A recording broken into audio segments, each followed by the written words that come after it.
नमस्कार मित्रांनो, ओढ इतिहासाची या आपल्या यूट्यूब चॅनलमध्ये तुम्हा सर्वांचं मनपूर्वक स्वागत.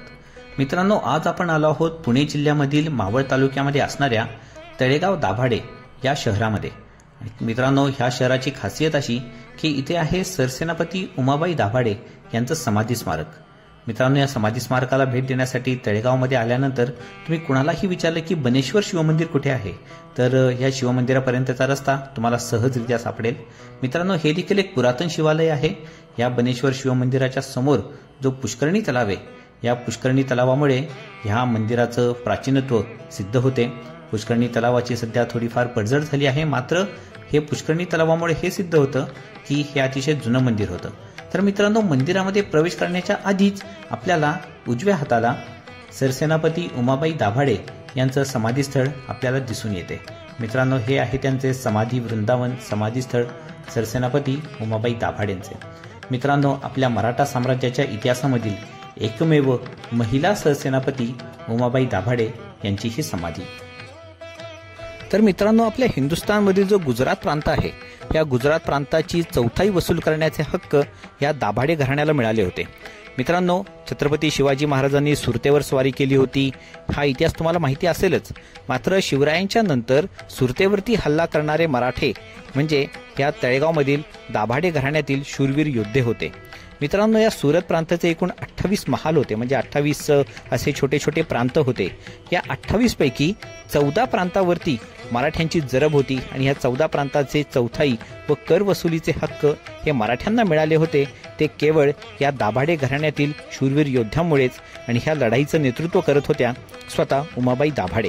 मित्रांनो, अहमदाबाद शहराचा जो मुघल नवाब होता त्याचं नाव होतं जोरावर खान. या जोरावर खानाने हे 14 प्रांत परत हासिल करण्यासाठी या सुरतच्या ह्या 14 प्रांतांवरती हल्ला केला होता. तेव्हा या जोरावर खानाच्या विरुद्ध जे युद्ध पुकारण्यात आलं, त्या युद्धाचं नेतृत्व स्वतः उमाबाई दाभाडे करत होत्या.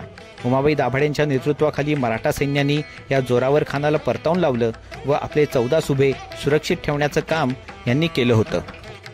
उमाबाई दाभाडेंच्या या अतुलनीय पराक्रमावरती खुश होऊन साक्षात छत्रपती शाहू महाराजांनी त्यांना पायामधील सोन्याचे तोडे हे इनाम म्हणून दिले होते. मित्रांनो, तेव्हा फक्त छत्रपतींच्या म्हणजे भोसले घराण्यातील स्त्रियांनाच पायात सोन्याचे तोडे घालण्याचा अधिकार असायचा.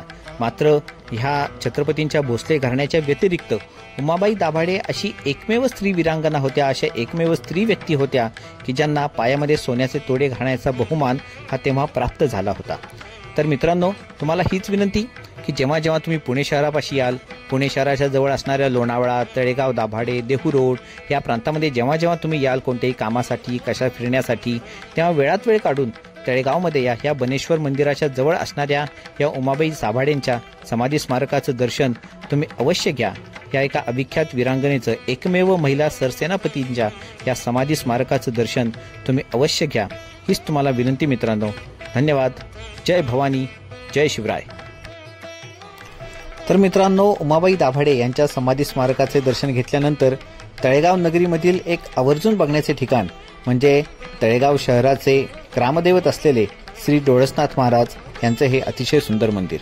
मंदिराची नुकतीच डागडुजी करण्यात आली आहे आणि तसेच ह्या मंदिराच्या अतिशय सुंदर अशा या गाभाऱ्यामध्ये आपल्याला डोळसनाथ महाराज व तसेच श्री जोगेश्वरी माता यांची ही अतिशय सुंदर मूर्ती आपल्याला बघायला मिळेल.